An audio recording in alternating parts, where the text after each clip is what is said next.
Las palabras de mi nieto Pablo cayeron sobre la mesa como un vaso de agua helada. El restaurante entero pareció contener la respiración. Vi cómo los comensales de las mesas cercanas desviaban la mirada, incómodos, mientras el eco de aquella frase cruel todavía flotaba en el aire. Abuela, come allá en el rincón. Estás babeando y ensuciando el mantel. Estás arruinando nuestro apetito. Tengo 68 años. Me llamo Lucía Ortega y hace 3 meses tuve un pequeño derrame cerebral que me dejó una secuela en el lado izquierdo de la cara. Nada grave, según los médicos, solo una leve parálisis que hace que a veces, sin darme cuenta, la comida se escape por la comisura de mis labios. Es algo que no puedo controlar, algo que me avergüenza profundamente cada vez que sucede, aunque intento disimularlo con servilletas y movimientos discretos. Pero antes de continuar, verifica si ya te has suscrito al canal, deja tu me gusta y cuéntame en los comentarios desde donde estás escuchando mi historia. Me gustaría mucho saber hasta dónde ha llegado. Pero para mi nieto de 24 años, el hijo de mi hija Sofía, mi condición no era una secuela médica, era una molestia, un estorbo, algo que arruinaba su apetito mientras comía el almuerzo que yo misma estaba pagando. Miré a mi hija esperando que dijera algo, que defendiera a su madre, que le recordara a Pablo que esa mujer a la que acababa de humillar públicamente era la misma que lo había cuidado durante años, que había pagado su educación, que había estado presente en cada momento importante de su vida. Pero Sofía solo bajó la mirada hacia su plato, fingiendo que no había escuchado nada. El silencio de mi hija dolió más que las palabras de mi nieto. Sentí como las lágrimas querían brotar, pero las contuve. No iba a darles el placer de verme llorar. No iba a convertirme en un espectáculo para los curiosos que observaban desde otras mesas. Todavía me quedaba dignidad, aunque en ese momento sintiera que era lo único que me quedaba. Con calma tomé la servilleta y me limpié la boca.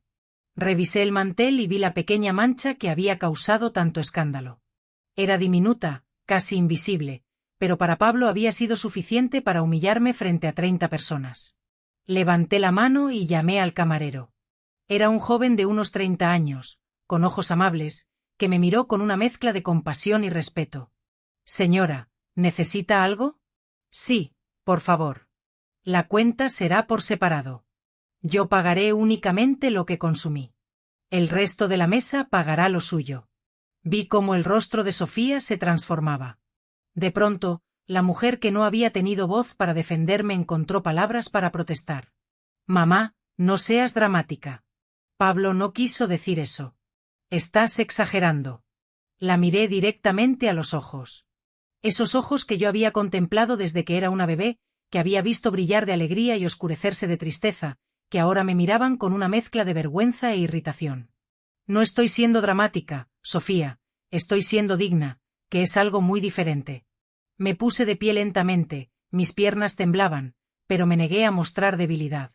Tomé mi bolso, dejé el dinero exacto de mi consumo en euros sobre la mesa y caminé hacia la salida sin mirar atrás.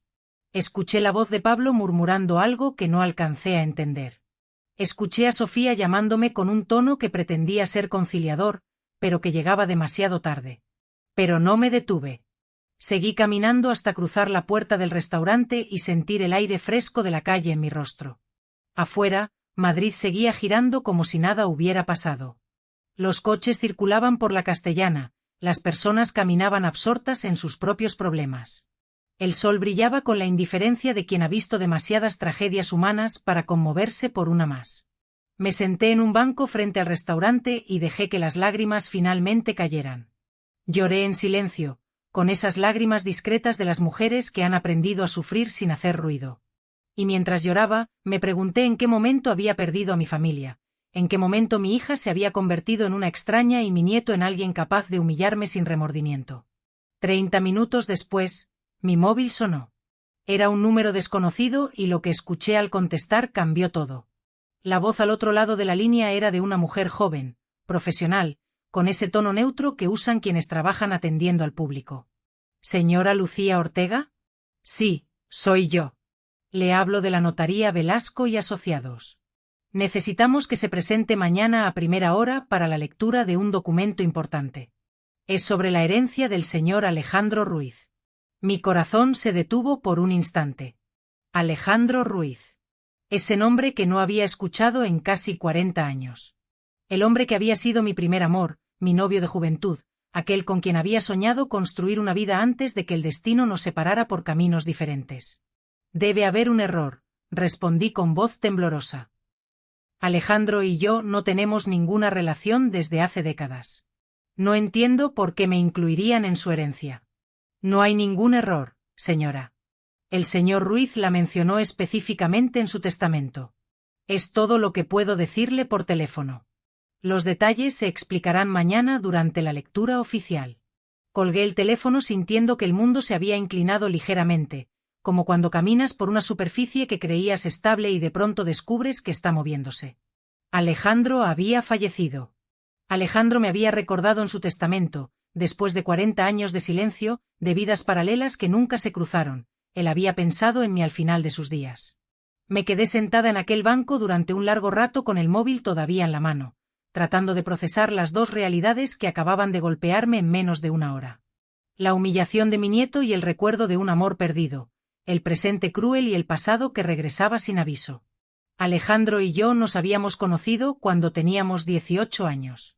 Él era estudiante de arquitectura. Yo estudiaba para ser maestra. Nos encontramos en una biblioteca pública cerca del Retiro, ambos buscando el mismo libro, y ese encuentro casual se convirtió en 3 años de un amor que yo creía eterno.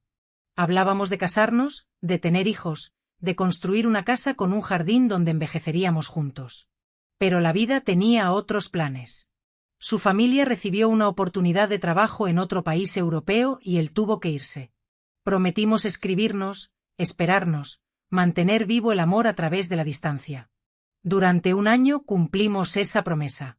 Cartas que cruzaban fronteras, palabras de amor escritas en papel que todavía guardo en una caja en mi armario.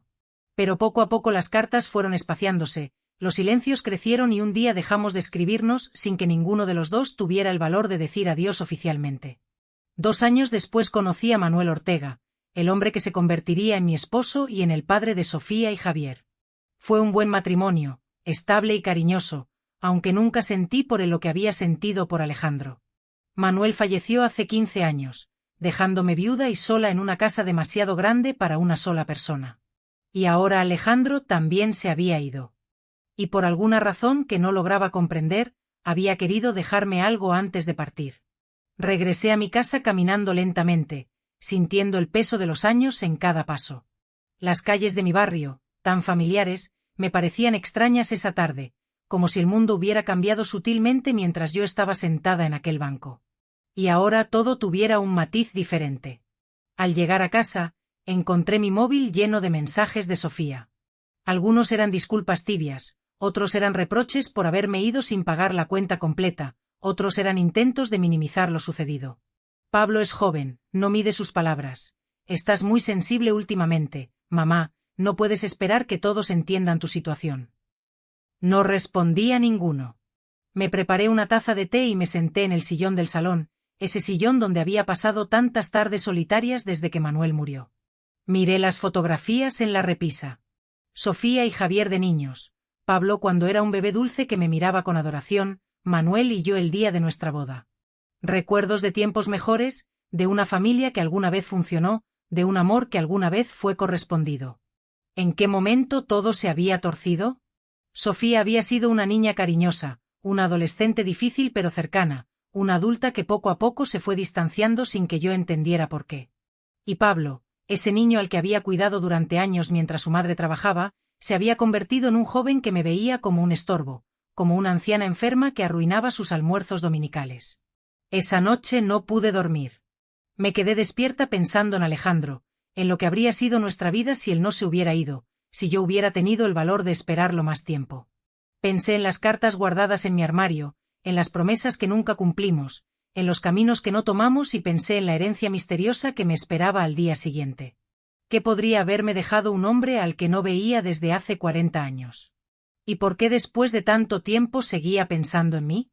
La notaría era un edificio antiguo en el centro de Madrid, con paredes de piedra que parecían guardar secretos de generaciones enteras. Llegué temprano con los nervios hechos un nudo en el estómago y las manos ligeramente temblorosas. No sabía qué esperar, pero sentía que lo que estaba a punto de descubrir cambiaría algo fundamental en mi vida. La recepcionista me condujo a una sala pequeña con una mesa de madera oscura y varias sillas vacías. Me indicó que esperara, que el abogado llegaría en unos minutos con los documentos correspondientes. Me senté junto a la ventana, observando la calle mientras trataba de calmar mi corazón acelerado. Unos minutos después, la puerta se abrió y entró un hombre de unos 50 años con gafas redondas y un maletín de cuero gastado por el uso. Se presentó como el licenciado García, el abogado encargado de ejecutar el testamento de Alejandro Ruiz. Señora Ortega, comenzó mientras sacaba una carpeta gruesa de su maletín. Antes de proceder con la lectura formal, debo explicarle algunas cosas. El señor Ruiz fue muy específico en sus instrucciones. Pidió que le entregáramos esto personalmente. Me extendió un sobre amarillento con mi nombre escrito en una caligrafía que reconocí al instante. Era la letra de Alejandro. Esa letra elegante y ligeramente inclinada que había memorizado durante los años en que sus cartas eran mi mayor tesoro. El señor Ruiz escribió esta carta hace 5 años, continuó el abogado. Cuando supo que estaba enfermo, dejó instrucciones de que se le entregara después de su fallecimiento junto con el resto de su legado. Tomé el sobre con manos temblorosas. Sentía que estaba sosteniendo un fragmento del pasado, un puente entre la mujer que fui y la mujer que soy ahora. Miré al abogado pidiendo permiso silencioso para abrirlo. Tómese su tiempo, señora. Esperaré afuera. Cuando la puerta se cerró y me quedé sola, abrí el sobre con cuidado, como quien abre un regalo frágil que podría romperse al menor descuido. Dentro había varias hojas escritas a mano y comencé a leer. Mi querida Lucía. Si estás leyendo estas palabras, significa que ya no estoy en este mundo. Y aunque sé que han pasado muchas décadas desde la última vez que nos vimos, quiero que sepas que no ha habido un solo día en que no pensara en ti. Me fui de tu lado hace 40 años, creyendo que era lo correcto. Mi familia necesitaba ese nuevo comienzo y yo era demasiado joven para entender que algunas decisiones nos persiguen para siempre. Te escribí durante un año esperando cada una de tus respuestas como quien espera el amanecer después de una noche oscura. Pero cuando las cartas comenzaron a espaciarse, cuando el silencio se instaló entre nosotros, no tuve el valor de luchar por lo nuestro. Me casé años después con una buena mujer.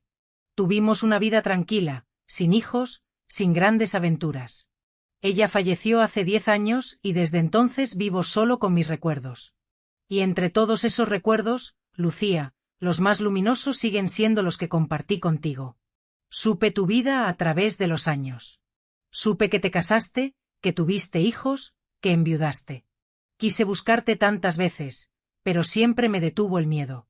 Miedo a que me rechazaras, miedo a perturbar tu paz, miedo a descubrir que yo solo era un recuerdo borroso en tu memoria mientras tú seguías siendo el centro de la mía. Pero hay algo que nunca te dije, algo que guardé durante 40 años y que ahora, al final de mi vida, necesito confesar. Las lágrimas comenzaron a caer sobre el papel, emborronando ligeramente la tinta. Tuve que detenerme un momento para secarme los ojos antes de continuar. Lucía, yo también te escribí cartas que nunca envié, cientos de ellas. Cada vez que algo importante sucedía en mi vida, cada vez que veía algo hermoso, cada vez que me sentía solo, te escribía. Guardé todas esas cartas en una caja, pensando que algún día tendría el valor de dártelas. Ese día nunca llegó mientras vivía, pero ahora, a través de este testamento, te las entrego todas junto con algo más que quiero que tengas. En vida no pude darte lo que merecías. No pude ser el hombre que te acompañara en las alegrías y en las tristezas. No pude envejecer a tu lado como soñábamos. Pero puedo al menos asegurarme de que tus últimos años sean tranquilos, libres de preocupaciones materiales.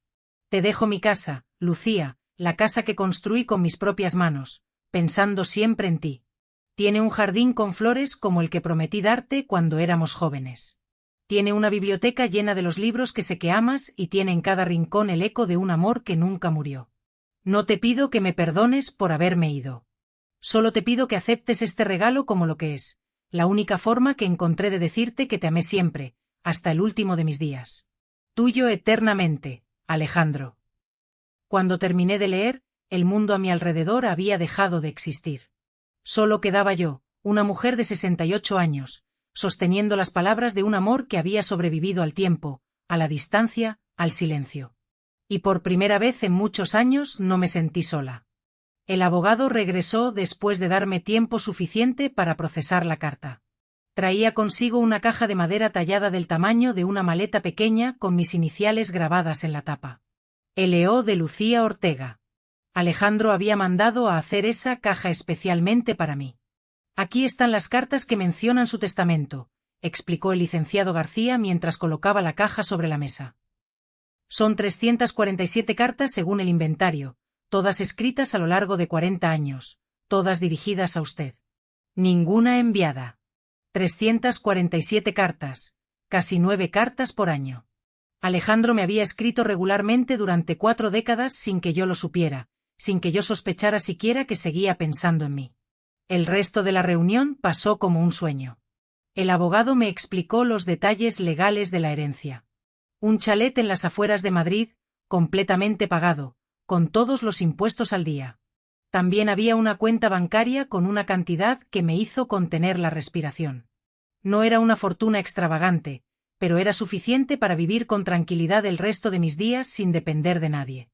Firmé los documentos necesarios y salí de la notaría con la caja de cartas en mis brazos, abrazándola como si fuera un tesoro invaluable, porque lo era. Era el testimonio de un amor que había existido en silencio, paralelo al mío, durante toda mi vida adulta. Llegué a mi casa y me encerré en mi habitación. Necesitaba estar sola con Alejandro, con sus palabras, con los años que habíamos perdido. Abrí la caja y vi las cartas ordenadas cronológicamente, cada una en su sobre con la fecha escrita en la esquina superior derecha. Tomé la primera. Era de 1986, un año después de que dejamos de escribirnos. Mi querida Lucía, hoy vi a una mujer en el mercado de San Miguel que tenía tu misma forma de caminar. La seguí durante 2 calles antes de darme cuenta de que no eras tú. Nunca serás tú. ¿Cuánto tiempo pasará antes de que deje de buscarte en cada rostro desconocido? Tomé otra de 1992. Lucía, me casé ayer. Es una buena mujer. Se llama Carmen. La quiero, pero no la amo. No como te amé a ti. Me pregunto si algún día podré amar así de nuevo o si ese tipo de amor solo sucede una vez en la vida y yo ya gasté el mío contigo. Otra más de 2005. Mi Lucía. Carmen falleció hace 3 meses. Estuve a su lado hasta el final. Sostuve su mano mientras se iba. En sus últimos momentos me dijo algo que me destrozó. Sé que nunca me amaste como a ella, pero gracias por haberlo intentado. Ni siquiera en su lecho de despedida pude ocultarlo. El amor que siento por ti es tan evidente que hasta mi esposa lo vio durante 30 años. Las lágrimas caían sin control mientras leía carta tras carta. Cada una era una ventana a la vida de Alejandro, a sus alegrías y tristezas, a sus éxitos y fracasos. Me contaba sobre sus proyectos de arquitectura, sobre los edificios que había diseñado en Europa, sobre los viajes que había hecho. Y en cada carta, sin importar el tema, siempre había un momento en que pensaba en mí, en que se preguntaba qué estaría haciendo, si sería feliz, si alguna vez me acordaba de él. Pasé horas leyendo. Perdida en un mundo paralelo donde Alejandro y yo habíamos seguido conectados a través de palabras que nunca llegaron a su destino. Cuando finalmente levanté la vista, el sol se había puesto y mi habitación estaba en penumbras. Mi móvil mostraba 15 llamadas perdidas de Sofía y varios mensajes cada vez más irritados. El último decía: «Mamá, esto es ridículo. ¿Vas a ignorarnos para siempre por un comentario tonto? Pablo dice que lo siente. Podemos pasar página ya». Pablo dice que lo siente. Ni siquiera se había molestado en llamarme él mismo. Su disculpa llegaba a través de su madre, como si yo no mereciera el esfuerzo de una llamada directa. Miré las cartas esparcidas sobre mi cama. 347 demostraciones de amor genuino de alguien que me valoró en silencio durante 40 años. Y luego miré el mensaje de mi hija, exigiendo que olvidara una humillación pública porque resultaba inconveniente para ellos. El contraste era devastador. En ese momento tomé una decisión. No respondí al mensaje de Sofía. En cambio, busqué en mi armario la caja donde guardaba mis propias cartas de Alejandro, las que él sí me había enviado hace 4 décadas. Las coloqué junto a las suyas, creando un diálogo póstumo entre 2 personas que se amaron en silencio desde lados opuestos del mundo. Y entonces supe lo que tenía que hacer. A la mañana siguiente llamé al abogado y le pedí que me llevara a conocer la casa que Alejandro me había dejado.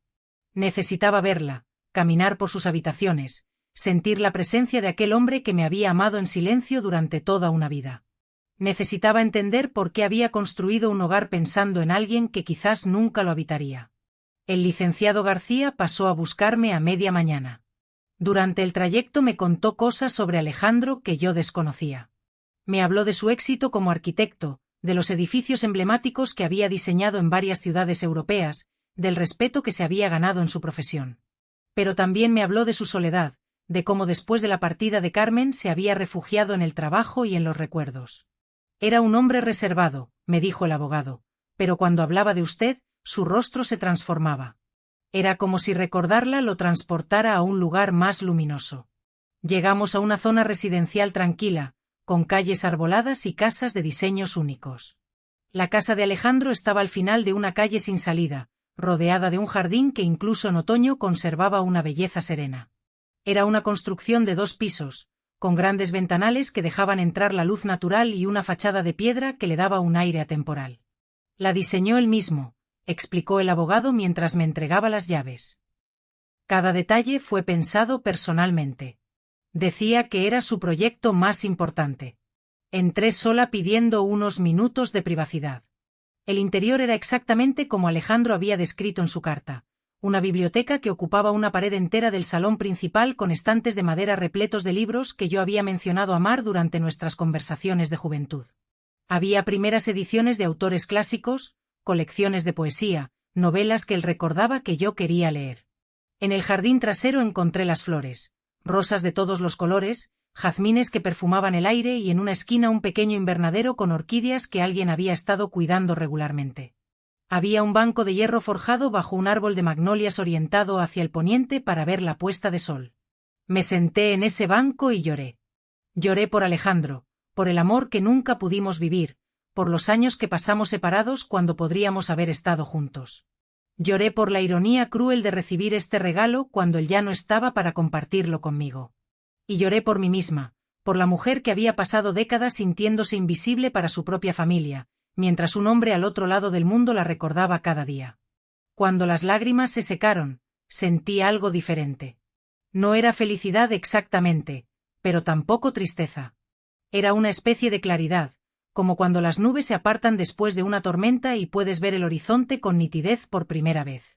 Alejandro me había dado más que una casa, me había dado la certeza de que merecía ser amada, de que mi vida había importado para alguien, aunque ese alguien estuviera lejos.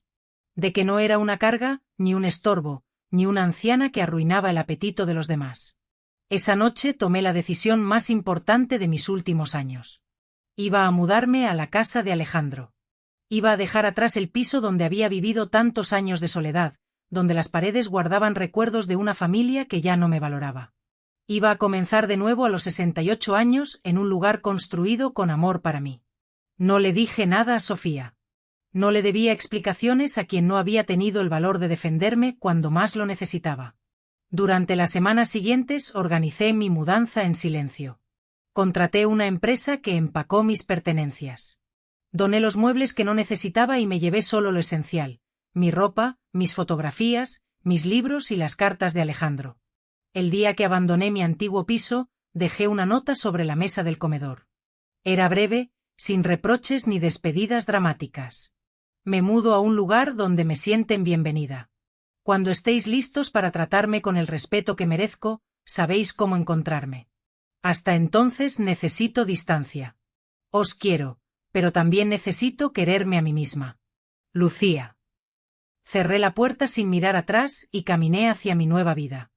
Lo que no sabía entonces era que esa nota desataría una tormenta que llevaría a mi familia a confrontar verdades que habían estado evitando durante años. Pasaron 3 semanas desde mi mudanza, 3 semanas de un silencio que al principio me resultó extraño y después se convirtió en paz. En mi nueva casa, rodeada de los libros que Alejandro había coleccionado para mí y del jardín que había plantado pensando en mis sueños de juventud, comencé a redescubrir quién era Lucía Ortega más allá de su rol de madre y abuela.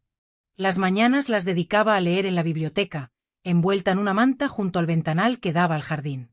Las tardes las pasaba cuidando las flores, aprendiendo los nombres de plantas que nunca había cultivado, conversando con los pájaros que venían a beber agua de la fuente de piedra. Y las noches, antes de dormir, Leía una o dos cartas de Alejandro, dosificando sus palabras como quien saborea un manjar exquisito que no quiere que se termine. Contraté a una joven del vecindario para que me ayudara con las tareas más pesadas de la casa. Se llamaba Elena. Tenía 25 años y una sonrisa que iluminaba cualquier habitación. Al principio venía solo 2 veces por semana, pero poco a poco nuestras conversaciones se fueron alargando y su presencia se convirtió en una compañía que no sabía que necesitaba.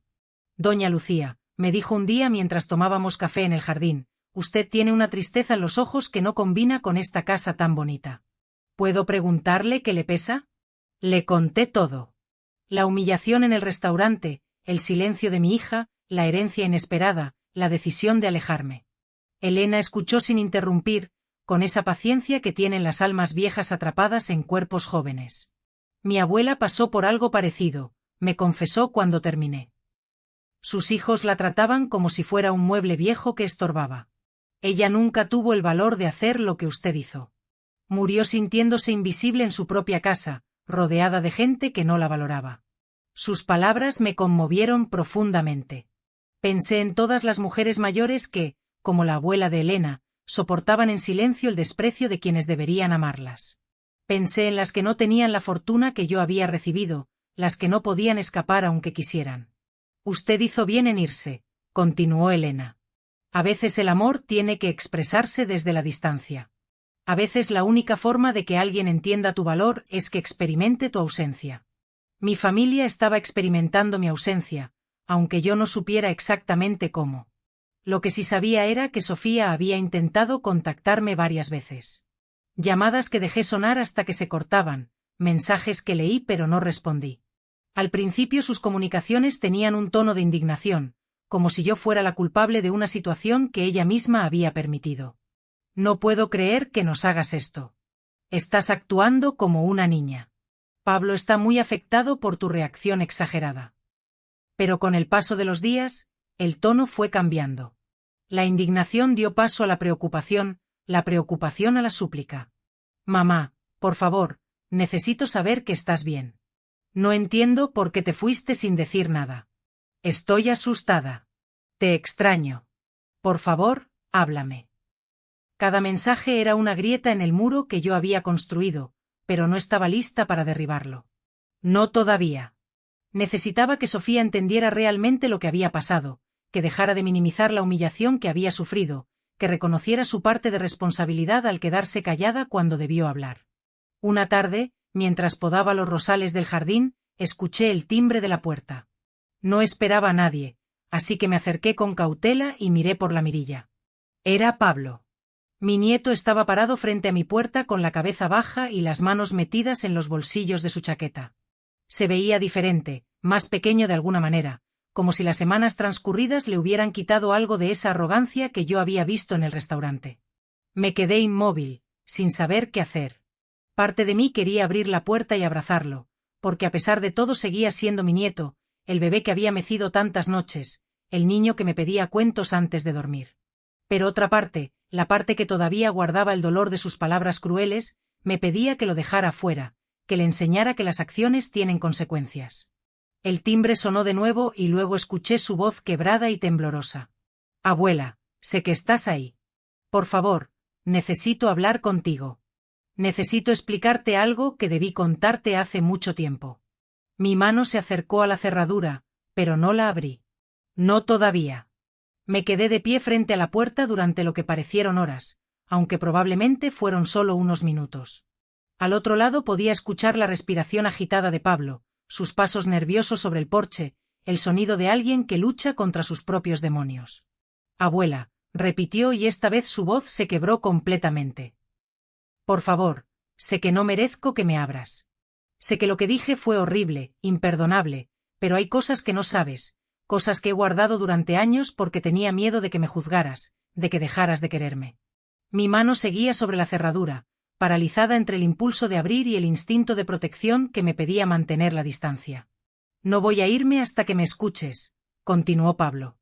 Puedo quedarme aquí toda la noche si es necesario, toda la semana. El tiempo que haga falta, porque no puedo seguir viviendo con esto dentro, abuela. Me está destruyendo. Había algo en su tono que nunca había escuchado antes. No era la arrogancia del joven que me había humillado en el restaurante. No era la indiferencia del nieto que apenas me visitaba. Era desesperación genuina, el sonido de alguien que ha tocado fondo y busca una mano que lo ayude a salir. Finalmente giré la cerradura y abrí la puerta. Pablo levantó la mirada y vi sus ojos enrojecidos, las ojeras profundas que delataban noches sin dormir, la palidez de quien ha estado batallando contra algo más grande que él mismo. Se veía mayor de sus 24 años, como si las últimas semanas hubieran envejecido su alma aunque su cuerpo siguiera siendo joven. «Pasa», dije simplemente haciéndome a un lado. Entró con pasos vacilantes, mirando a su alrededor con una mezcla de curiosidad y asombro. Supuse que Sofía le había contado sobre la herencia, sobre esta casa misteriosa donde su abuela había decidido refugiarse del mundo que la había lastimado. Lo conduje hasta el salón y le indiqué que se sentara. Él obedeció en silencio, hundiendo su cuerpo en el sofá como si ya no tuviera fuerzas para sostenerse.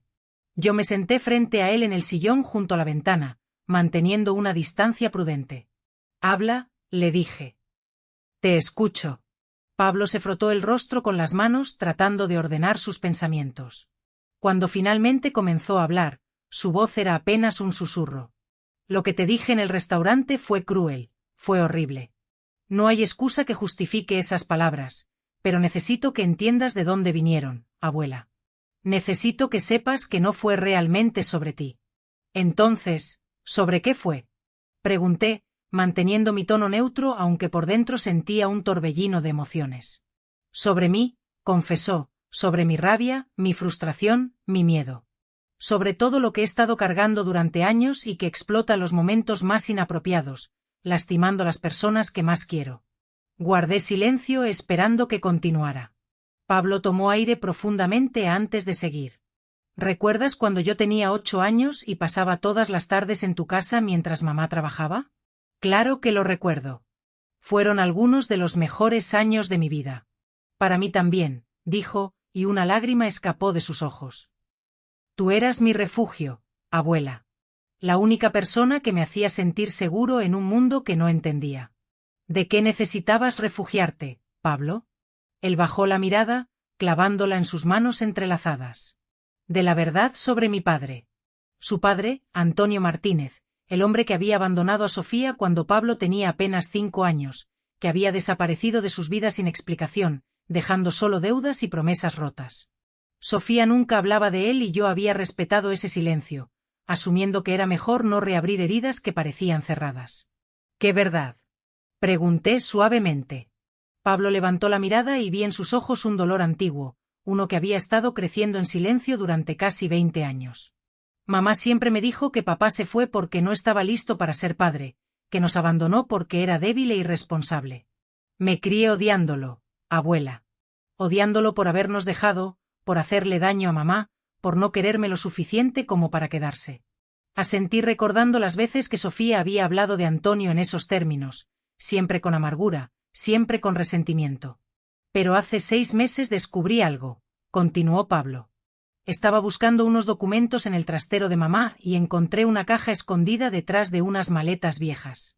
Había cartas, abuela. Decenas de cartas que mi padre me había escrito a lo largo de los años.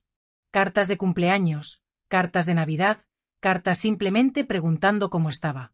Todas sin abrir, todas escondidas. Sentí como si el aire hubiera abandonado la habitación. Sofía había ocultado las cartas de Antonio durante todos estos años. «Mi padre no nos abandonó», dijo Pablo con voz temblorosa. «Mamá lo echó. Hubo problemas entre ellos, cosas que no entiendo completamente, pero ella le prohibió verme. Y cuando él intentaba comunicarse, ella interceptaba las cartas, los regalos, todo. Mi padre pasó 20 años tratando de llegar a mí mientras yo lo odiaba por no intentarlo».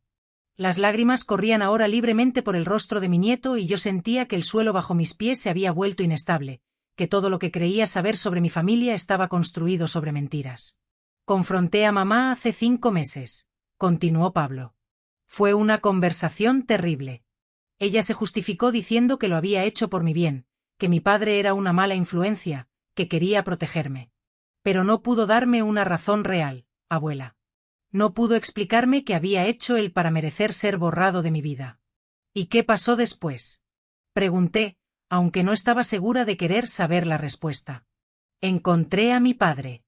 Vive en otra ciudad, a 3 horas de aquí. Tiene otra familia ahora, otros hijos, pero me recibió con los brazos abiertos, llorando, pidiéndome perdón por no haber luchado más fuerte. Me mostró su propia colección de cartas, abuela. Cartas que él me había escrito pero nunca envió porque tenía miedo de causar más problemas. Guardaba cada una de mis fotos escolares que lograba conseguir a través de conocidos. Tenía un álbum entero dedicado a mí, a un hijo que no pudo ver crecer. El dolor en su voz era tan profundo, tan visceral, que sentí mi propio corazón romperse. Mi nieto había crecido creyendo que su padre no lo amaba, cuando la realidad era exactamente la opuesta. Desde que descubrí la verdad, no sé quién soy, abuela. No sé en quién confiar. Mi madre, la persona que debía protegerme, me mintió durante toda mi vida. Me robó la oportunidad de conocer a mi padre, de crecer sabiendo que él me quería, y ahora estoy lleno de una rabia que no sé cómo manejar. Pablo se detuvo respirando con dificultad. El día del restaurante, mamá y yo habíamos discutido antes de llegar. Ella sigue negándose a admitir que lo que hizo estuvo mal, sigue justificándose, sigue poniendo excusas. Y yo estaba tan furioso, tan lleno de resentimiento, que cuando cuando vi esa pequeña mancha en el mantel, su voz se quebró completamente. Te usé para descargar mi rabia, abuela. Te convertí en el blanco de una furia que no tenía nada que ver contigo. Dije cosas horribles, imperdonables, porque en ese momento quería herir a alguien. Quería que otra persona sintiera el dolor que yo estaba sintiendo. Y tú eras la más vulnerable, la más fácil de atacar. Se cubrió el rostro con las manos, sollozando como no lo había visto sollozar desde que era un niño pequeño. Lo siento tanto, abuela. Lo siento con toda mi alma. Tú eres la única persona que nunca me mintió, la única que siempre estuvo ahí cuando te necesité y te pagué con crueldad, con humillación pública, con palabras que no puedo retirar aunque daría cualquier cosa por hacerlo. Me levanté del sillón y caminé hacia él. Me senté a su lado en el sofá y por primera vez desde aquella tarde terrible en el restaurante toqué a mi nieto. Puse mi mano sobre su hombro sintiendo como su cuerpo temblaba con cada sollozo. Pablo, dije suavemente. Mírame.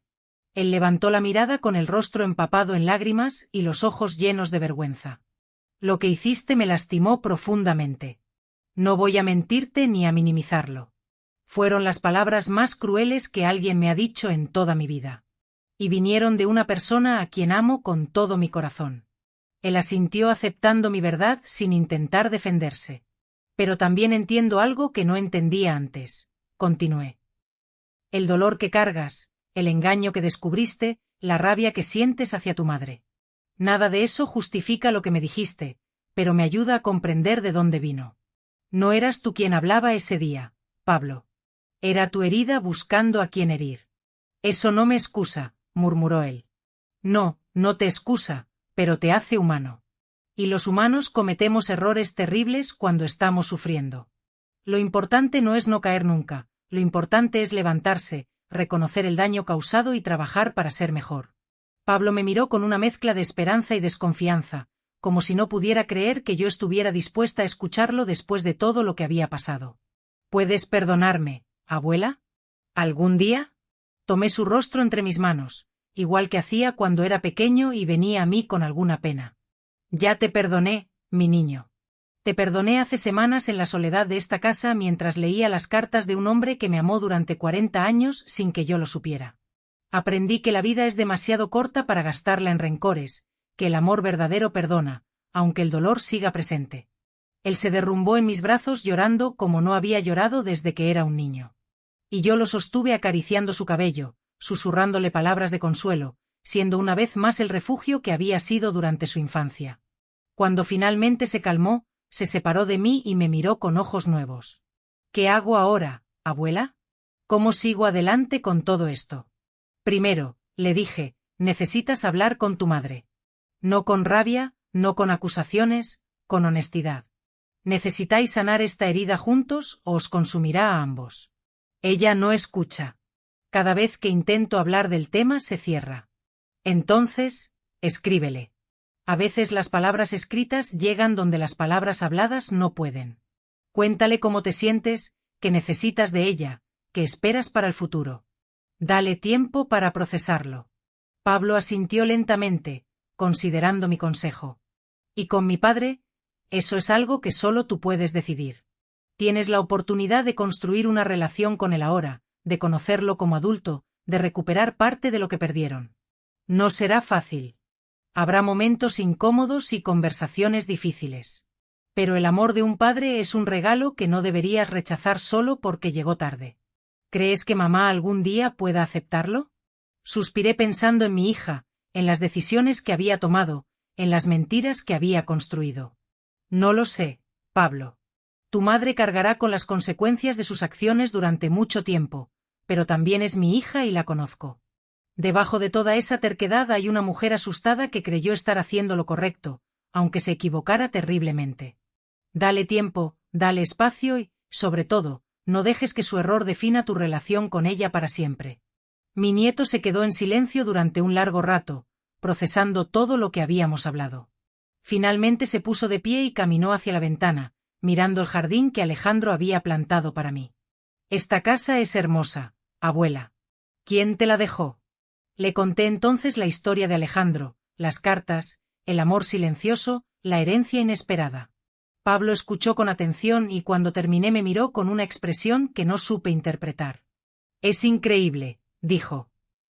Ese hombre te amó durante 40 años sin que lo supieras.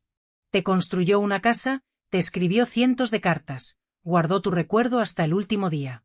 Y mientras tanto, las personas que teníamos la suerte de tenerte cerca, te tratábamos como si fueras invisible. La vida tiene formas extrañas de enseñarnos lecciones, respondí. Gracias, abuela, por escucharme, por perdonarme, por ser quien eres. Se acercó y me abrazó una vez más. Un abrazo largo y cálido que sellaba nuestra reconciliación. Ahora necesito que hagas algo por mí, le dije cuando nos separamos. Lo que sea. Habla con tu madre. Dile que estoy bien, que estoy en paz, pero que necesito que ella también haga su parte. Necesito que reconozca lo que pasó en el restaurante, que entienda por qué me alejé. No como excusa, sino como primer paso hacia algo mejor. Lo haré, abuela, te lo prometo. Lo acompañé hasta la puerta y lo vi alejarse en su coche, llevándose consigo verdades que cambiarían el rumbo de nuestra familia para siempre. Y mientras el sol comenzaba a ponerse sobre el jardín de Alejandro, supe que algo había sanado esa tarde. No todo. Todavía quedaba un largo camino por recorrer, pero habíamos dado el primer paso. Pasaron 2 meses desde la visita de Pablo. 2 meses en los que las cosas cambiaron lentamente, como cambian las estaciones, sin prisa, pero con una constancia que transforma todo a su paso. Sofía vino a verme una semana después de la conversación con su hijo. Llegó sin avisar, tocando el timbre con la timidez de quien no sabe si será bienvenida. Cuando abrí la puerta, vi a una mujer diferente de la que recordaba. Tenía los ojos hinchados de llorar, el rostro pálido y una fragilidad que no le había visto desde que era adolescente y el mundo le parecía demasiado grande para enfrentarlo sola. Mamá, fue todo lo que dijo antes de derrumbarse en mis brazos. La sostuve durante largo rato, dejando que llorara contra mi hombro como cuando era niña y venía a mí con sus penas. No hicieron falta palabras en ese momento, solo el abrazo, el contacto, la certeza de que a pesar de todo seguíamos siendo madre e hija. Cuando finalmente se calmó, entramos a la casa y nos sentamos en el jardín. Le serví té y esperé a que encontrara las palabras que necesitaba decir. No la presioné. Había aprendido que las conversaciones importantes no pueden apurarse, que las verdades profundas necesitan su propio tiempo para emerger. Cometí tantos errores, mamá, comenzó finalmente. Con Antonio, con Pablo, contigo. Me convencí de que estaba haciendo lo correcto, de que protegía a mi hijo, de que tomaba las decisiones necesarias, pero solo estaba huyendo de mi propio miedo. ¿Miedo de qué? Pregunté suavemente. ¿De quedarme sola? ¿De no ser suficiente? ¿De que Pablo prefiriera a su padre y me abandonara como Antonio me abandonó a mí? Las lágrimas volvieron a caer por sus mejillas. Pero al intentar evitar el abandono, lo provoqué. Alejé a mi hijo con mis mentiras, te alejé a ti con mi silencio. Me quedé exactamente donde más temía estar, sola. Le tomé las manos, Esas manos que había sostenido cuando dio sus primeros pasos, cuando aprendió a escribir, cuando se convirtió en madre. No estás sola, Sofía, nunca lo estuviste. Pero necesitas aprender que el amor no se retiene con mentiras ni con control. El amor se nutre con verdad, con confianza, con la libertad de dejar que las personas que amamos tomen sus propias decisiones. Hablamos durante horas esa tarde. Me contó cosas sobre su matrimonio con Antonio que yo desconocía, sobre los problemas que enfrentaron, sobre las razones que la llevaron a tomar las decisiones que tomó. No justifiqué sus acciones, pero intenté entenderlas. Porque juzgar es fácil cuando no conocemos toda la historia, cuando vemos solo la superficie de las decisiones ajenas sin comprender las profundidades de donde nacieron. Sofía también me pidió perdón por el restaurante, por su silencio cuando Pablo me humilló, por los años de distanciamiento gradual que habían erosionado nuestra relación. Debí defenderte, admitió. Debí decirle a Pablo que estaba equivocado, que no tenía derecho a tratarte así. Pero me quedé callada porque tenía miedo de su reacción, de perder también a mi hijo. Y al quedarme callada te perdí a ti. No me perdiste, le dije. Estoy aquí. Seguimos siendo familia, pero necesitamos reconstruir nuestra relación sobre bases diferentes. Con honestidad, con respeto, con la disposición de escucharnos aunque lo que escuchemos no sea fácil de oír. Ese fue el comienzo de una nueva etapa. Los domingos recuperaron su significado. Pablo, Sofía e incluso Marta Torres, la esposa de mi otro hijo Javier, quienes solían venir menos a menudo, comenzaron a visitarme regularmente en mi nueva casa, trayendo comida, risas, conversaciones que antes evitábamos. No era perfecto.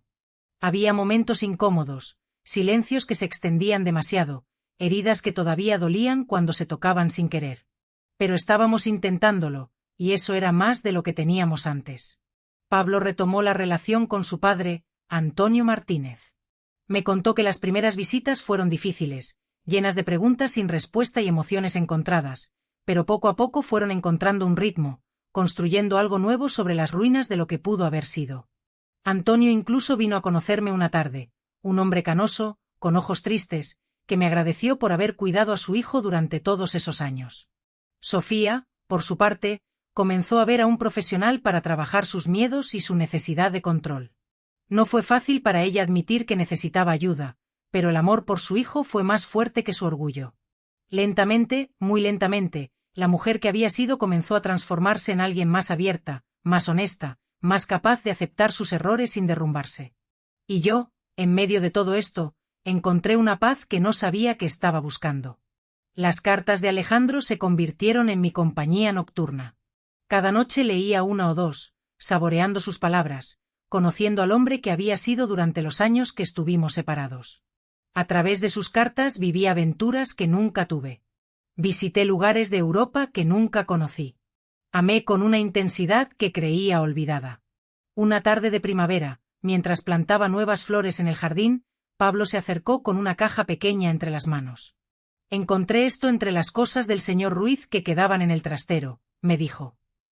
Creo que era para ti. Dentro de la caja había un anillo sencillo de oro con una pequeña esmeralda engarzada y una nota. Para Lucía, el anillo de compromiso que nunca pude darte. Úsalo si algún día decides perdonarme por no haber sido más valiente. Me lo puse en el dedo sintiendo el peso ligero del oro, la suavidad de la piedra contra mi piel y supe, con una certeza que trascendía la lógica, que Alejandro estaba en paz. Que donde fuera que estuviera, sabía que su amor había llegado finalmente a destino. Hoy, mientras escribo estas palabras, sentada en el jardín que él plantó para mí, rodeada de las flores que cuidó pensando en mis sueños, entiendo algo que me tomó 68 años aprender. La vida no se mide en los años que vivimos, sino en los momentos de conexión genuina que compartimos con otros. Los abrazos, las palabras sinceras, los perdones otorgados, los silencios rotos. Mi familia no es perfecta, nunca lo será, pero es mía.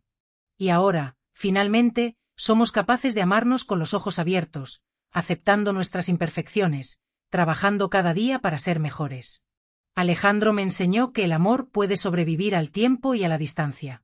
Mi familia me enseñó que el amor puede sobrevivir incluso a nuestros peores errores. Y yo aprendí que nunca es demasiado tarde para comenzar de nuevo. Ahora, si te ha gustado esta historia, No olvides suscribirte y activar la campanita para no perderte ningún vídeo nuevo. Si llegaste hasta el final, comenta desde dónde escuchaste mi historia y qué hora es donde estás. Gracias y hasta el próximo encuentro.